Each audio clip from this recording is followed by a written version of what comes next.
만약에 예수님의 부활이 없다면요, 그렇게 예수님이 어떤 고통을 당했든지 우리에게는 큰 의미가 없습니다. 그런데 바로 부활이 있기 때문에 예수님의 고난이 의미가 있는 거고요.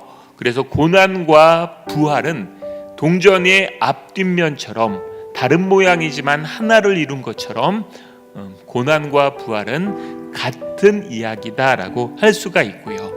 부활에서 예수님의 고난 이야기는 마무리된다고 할 수가 있습니다. 예수님께서는요, 십자가를 지시기 전에 자신이 십자가에 죽고 부활하실 것을 여러 차례에 걸쳐서 제자들에게 말씀했습니다.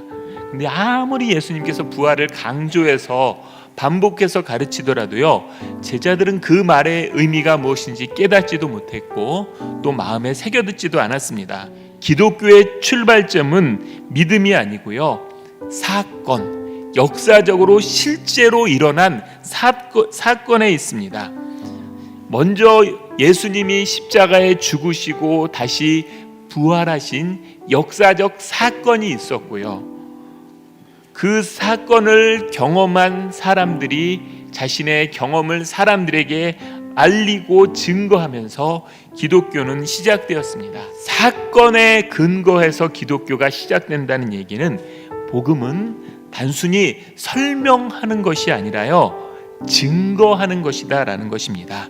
직접 보고 경험한 것이 복음이 된 것이기 때문에요, 예수님 당시의 제자들만 아니라 현대를 사는 그리스도인들에게도 복음을 경험하는 것은 굉장히 중요합니다. 단순히 지적인 깨달음을 알리는 것이 아니라요, 복음의 내용을 충분히 알고 경험한 후에 자연스럽게 간증과 고백으로 나타나는 것이 바람직합니다.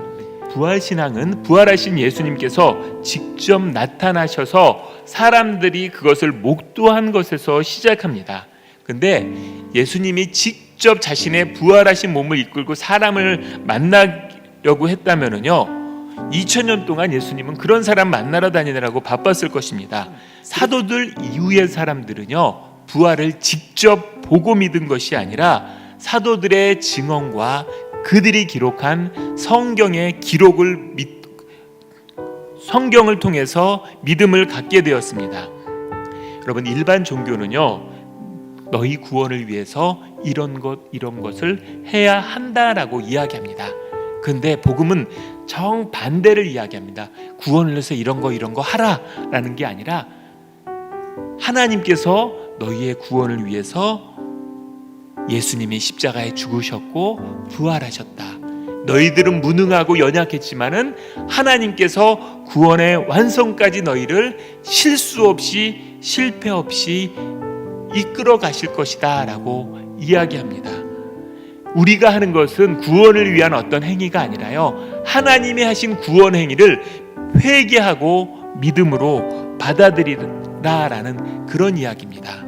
그러므로 예수님의 부활은 죄로 인해 무능해져 버린 우리에게 하나님의 능력으로 우리를 구원하신다라는 하나님의 선언이고요, 인간이 무능해서 자신의 구원을 끝까지 가지고 갈 수가 없지만은 하나님의 능력으로 우리의 구원을 완성시키실 것이다라는 하나님의 약속입니다.